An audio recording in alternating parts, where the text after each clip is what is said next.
दर्शक बंधु ओढ़णी सीरियल रे देखा पाइबे एक धमाकदार एपिसोड। भद्रा देवी आज अनसर सत जाणीजे से जयार पुओ बेली भद्रा देवी जाणीजे।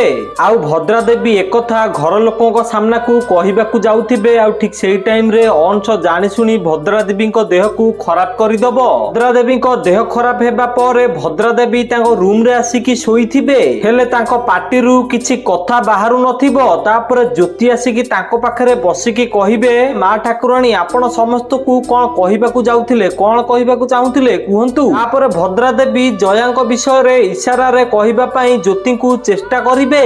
तापर ज्योति भद्रा देवी को कहबे, मु तुमको प्रश्न पचारुची, जदि से प्रश्न ठीक होइतिबो ताले गोटे थर तमे आखिपता पकइबो, आ जदि भूल होइतिबो दिथर पकइबो। ज्योति एमिति कहिले भद्रा देवी हां कहिबे। तापर ज्योति कहिबे, जया आंटी ओढ़णी खोला स्त्री लोक की। ज्योति एमिति कहिले भद्रा देवी गोटे थर आखिपता पकइबे। तापर भद्रा देवी आउ किछि कहउतिबे, हेले ज्योति से कथा बुझी पारिबेनी। तापर ज्योति कहिबे, मु जाउची सानो बाबू को डाकी आनिबी, से बोधे ए कथा बुझी पारिबे। ज्योति एमिति कहि कि जीवन को पाखकू जिबे डाकिबा पई। आउ एपटे मानसी ज्योति को सत जानि जाइथिबो जे से ओढ़णी तळे चाकराणी नुह ज्योति अछि बोली। तापर मानसी घर सब लोक को एकाठी करैबो, आ ए कथा कहिबो जे से चाकराणी नुह ज्योति बोली ओढ़णी तळे। तो दर्शक बंधु आपण मानु कोन लागुची, ज्योति कोन धरा पड़ी जिबे कि हां कि ना, हमको कमेंट कहतु।